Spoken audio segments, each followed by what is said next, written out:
Oh man, so Tory Lanez is back in the news again after he's fighting from behind bars with everything that's going on with this case, man. Trying to, in my opinion, rally the troops. You feel me? I'm gonna talk more about that later. But Sean Hawley. Now, Sean Hawley was his lawyer before. She's known for being on OJ Super Team with Johnny Cochran and Rob Kardashian. Now, Sean Hawley initially was representing Tory Lanez in this case for the Megan Thee Stallion shooting. Days before the trial, she dropped out. Now, we covered that before, but now today, Tory Lanez is calling her out and saying he wanted a refund. He's demanding a refund because he said that she had conflicts of interest. So some more fingers are being pointed at ROC Nation. So she has a show called Reasonable Doubt that's out. I believe she's the executive producer behind. It's loosely based on her life. TMZ is reporting on it. Let's get to the article real quick. So Tory Lanez is ripping his former attorney apart in a formal ethics complaint to the State Bar of California, claiming she didn't have his best interest at heart when she represented him in his criminal case over the Megan Thee Stallion shooting.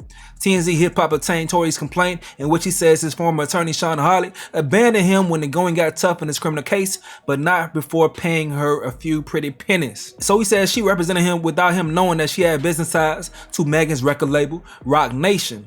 Management team, not record label, management team. Y'all gotta get that correct, alright? At the time of this whole situation, her record label was 1501 still and 300 Entertainment. Now she's independent and then she signed a distribution deal with Warner Music Group, okay? Now, let's keep it pushing. So Tory cites Hulu's hit series Reasonable Doubt as the source of her conflict of interest. He says Hawley served as one of the principal producers on the show, which is loosely based on her life as a celebrity attorney. So it says Megan and Beyonce's Grammy Award-winning collab Savage was featured in season 2 of the show, as was a track from Hawley's daughter, Nyana, who has sung backup for Beyonce in the past. Tory says ROC Nation CEO Desiree Perez was allowed to assist Megan in giving police statements and claims Hawley left him high and dry when she quit representing him on December 18th, just 5 days before the guilty verdict. But after Tory says he paid her between $200K to $300K to retain her services. Tory says his refusal to take a guilty plea caused Hawley to neglect fighting for his innocence,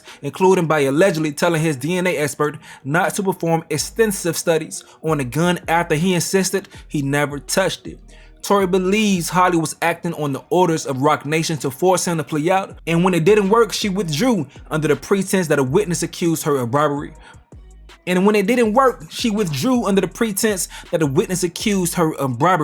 To affect her testimony on Tory's behalf, which Tory says was never true. He's demanding the California State Bar discipline Hawley for the alleged ethical breaches and wants her to return the money he paid her. So they're saying that Tory may have an uphill battle on his hands. Hawley tells TMZ she's heard this song from Tory before. She said Mr. Peterson brought these meritless claims to the State Bar over a year ago and they were summarily rejected and the matter was promptly closed. His actions to publicize this failed effort are likely tied to the appeal of his criminal conviction, for which I wish him well. Okay, now what y'all think about that, man? What y'all think about that? Now, if you guys don't remember, the emails that she sent Tory when she was stepping down were released, and she was saying that she wasn't going to try to cover that boy anymore because she didn't want to take the defense of blaming things on Kelsey. For it to work, she said that Quan, the driver, had to take the stand, and Tory was going to have to do well in cross-examination as well, so Tory was going to have to be on the stand too. So basically, he would have had a snitch on Kelsey. For that to work, and he had to be believable. So let's read this real quick to bring it back. So it says, Tory, this is Sean Hawley speaking. Tory, as we discussed on Saturday, I am not comfortable at advancing the Kelsey defense, primarily because I don't find it to be a valuable strategy. I don't believe my position will change unless Quan is persuasive in the preview of his testimony, and you are persuasive under mock cross-examination by George and or Lisa. Even if both of those benchmarks, Quan and you, were to be satisfied, I am still not certain that I will be willing to go forward. In light of that, you should discuss with George his willingness and ability to move forward with that defense, and if he can do so by the trial date, December 6th. I will help him get up to speed if that is something that he are interested in. All the best, Sean. This was sent November 21st, and they talking about a trial date on December 6th. That's crazy. So you guys don't know what happened eventually. They did go to court, and dude George did represent Tory, and they did go with that defense as far as Kelsey, You know, she's the one that pulled the trigger. That's what they tried to do. But neither Tory or Quan took the stand. And I still don't know why. And I'm not going to sit here and listen to word salad of people trying to explain it to me. I don't know why they didn't take the stand. If Kelsey, in fact, did it, man. Shit, snitches are thriving nowadays, boy.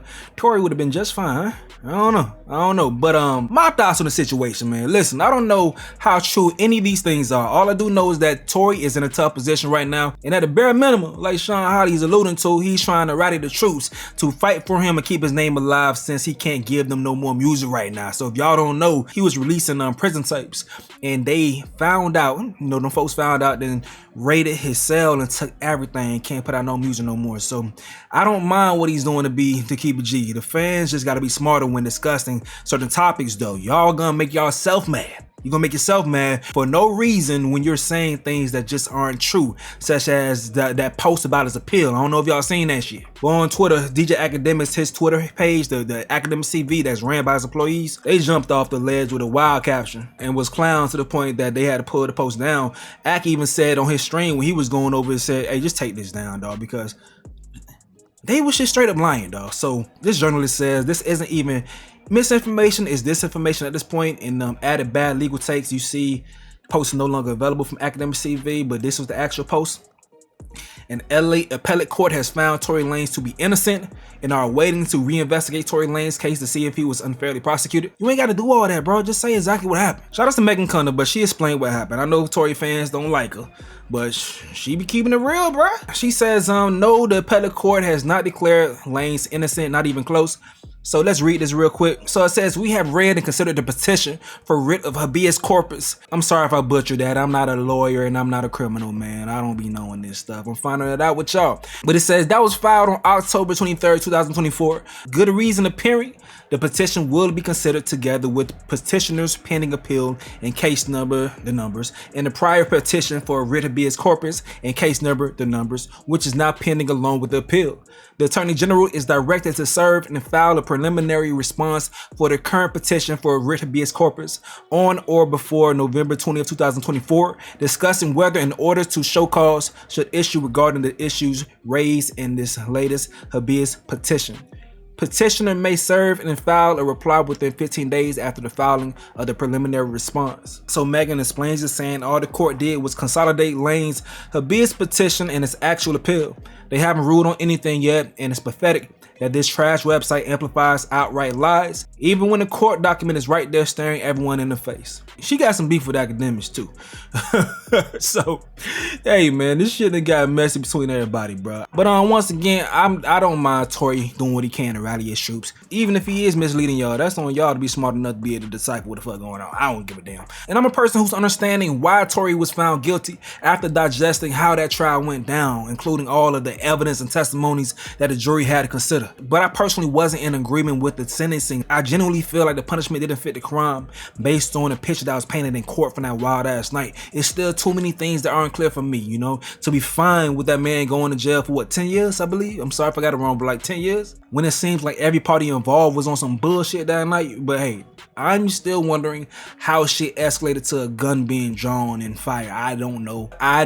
And Tory and Meg fans, ain't none of y'all gonna be able to convince me and sway me either way, because your ass wasn't there just like I wasn't, bro. We just going off of third party information, and whoever you like more, that's how you're gonna go ahead and sway, bro. I thought that we was gonna go into that trial understanding what truly happened that night, and we walked away with more damn questions, man. But hey, every one of them folks, they walked away with some scars, bro. Tory's in jail, Megan's fan base is fractured, crazy as hell, and Kelsey lost a meal ticket. For whatever reason, that's the way that the universe decided to move. For whatever reason, that's how shit played out. Now, I'm not gonna hurt my brain trying to figure out why.